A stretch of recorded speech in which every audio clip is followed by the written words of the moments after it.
जय जय रघुवीर समर्थ रामदास नवमी याबद्दल विशेष निरूपण आज आपण ऐकूया। समर्थ रामदास स्वामी यांचं मूळ नाव नारायण सूर्योजी पंत कुलकर्णी।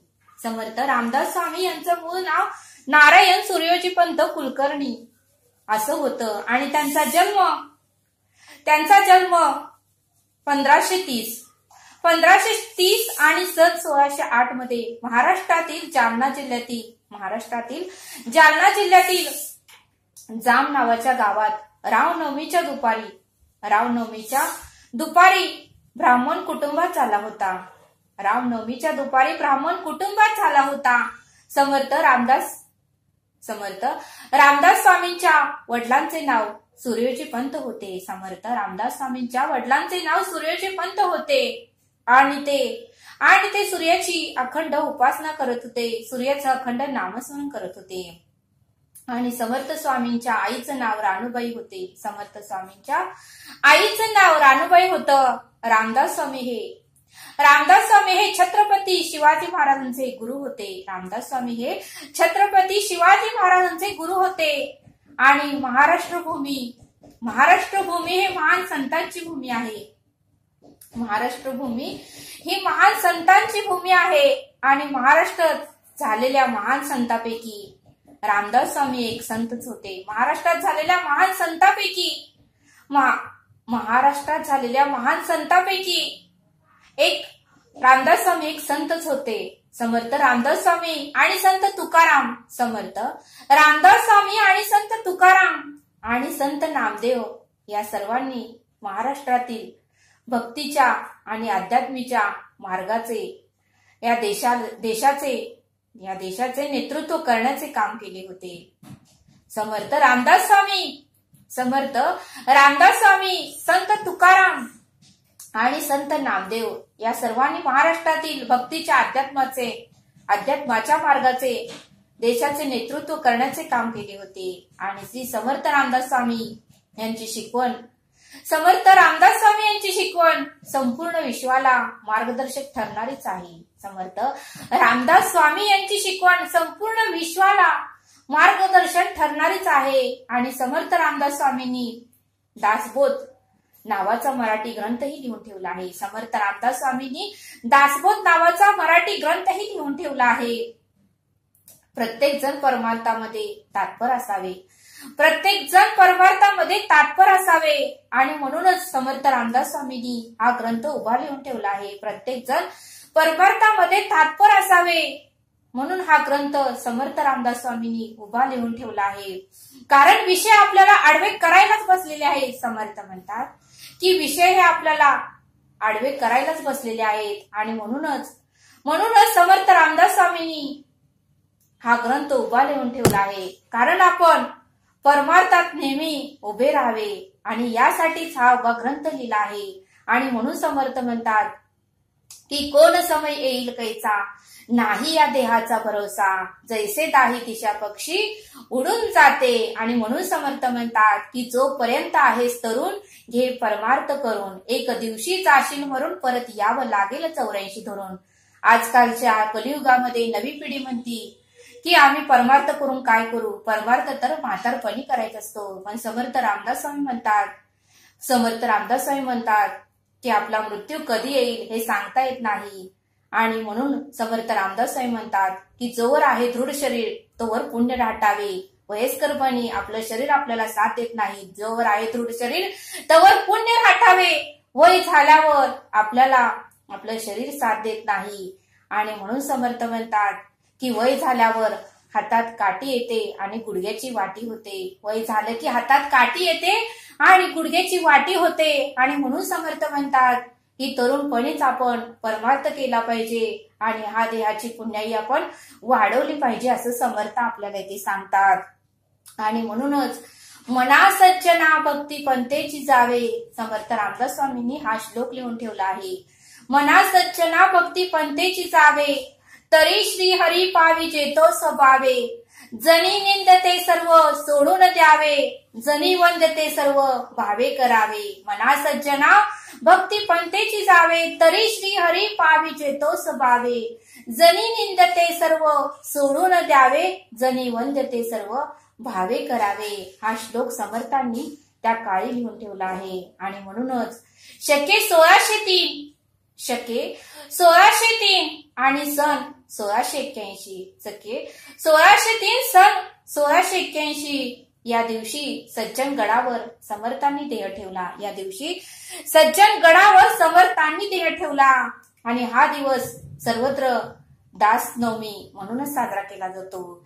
या दिवशी सज्जन गडावर समर्थांनी देह ठेवला आणि हा दिवस सर्वत्र रामदास नवमी म्हणून साजरा केला जातो असं समर्थ आपल्याला इथे सांगतात. समर्थ म्हणतात की रामदास स्वामींचे वडील सूर्योजी पंत ठोसर होते. रामदास स्वामींचे वडील सूर्योजी पंत ठोसर होते. ते सूर्याचे उपासक होते, सूर्याचे उपासना करत होते. आणि त्यांना 2 पुत्र झाली. पहिल्याचं नाव गंगाधर आणि दुसऱ्या पुत्राचं नाव नारायण. हे 2 पुत्र सूर्य नारायणाच्या वरदानामुळे झाली. हे 2 पुत्र सूर्य नारायणाच्या वरदानामुळे झाली. आणि अशी त्यांची श्रद्धा होती. रामदास स्वामींचा जन्म रामनवमीच्या दिवशी समर्थ म्हणतात की रामदास स्वामींचा जन्म रामनवमीच्या दिवशी चैत्र शुद्ध नवमीत झाला. रामनवमीच्या दिवशी चैत्र शुद्ध नवमीत झाला. नारायण लहानपणापासून अतिशय बुद्धिमान आणि खोडकरी होते. नारायण हे लहानपणापासून अतिशय बुद्धिमानी होते आणि खोडकरी होते. घेतलेले काम ते तडीच न्यायचे. घेतलेलं कोणतंही काम ते पूर्ण करायचेच आणि मगच दुसरं काम हातात घेत होते. रामदास स्वामींच्या बालपणाची गोष्ट येथे समर्थ आपल्याला इथे सांगतात. एकदा नारायण लपून बसले होते. काहीच केल्या सापडेना. मग त्यांच्या आईने तळघरात शोधले. मग त्यांच्या आईने सगळीकडे शोधले, पण नारायण मात्र कुठेच सापडेना. मग त्यांच्या आईने तळघरात जाऊन बघितलं. त्यावेळेस तळघरामध्ये नारायण सापडले. आणि मग आईने विचार केला की किती वेळ मी ह्याला शोधत होते, पण हा सापडेना. मग आईने नारायणाला विचारलं, काय करत होतास तू तेथे काय करत होता असं विचारल्यावर आईला त्याने खूप छान असं उत्तर दिले. नारायणाने खूप छान उत्तर दिले. चिंता करीतो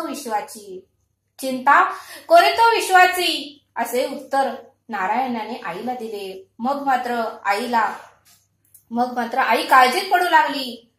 आणि मग नारायणाच्या आईने नारायणाचं लग्न करायचं ठरवलं. आणि मग आईने अट्टहास केला की नारायणाने लग्न केलंच पाहिजे आणि मुलाचा विवाह करण्याचं त्या आईने ठरवलं. आणि मग नारायणानेही विवाह करण्यास तयार आहे असं सांगितलं. आणि मग सगळी तयारी झाली लग्नाची आणि मंडपही घातला. सगळे पाहुणेही आले.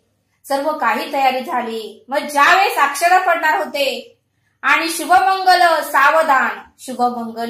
सावधान हा शब्द ऐकताच ते मंडपातून पळून गेले. शुभमंगल सावधान हा शब्द ऐकताच ते मंडपातून पळून गेले.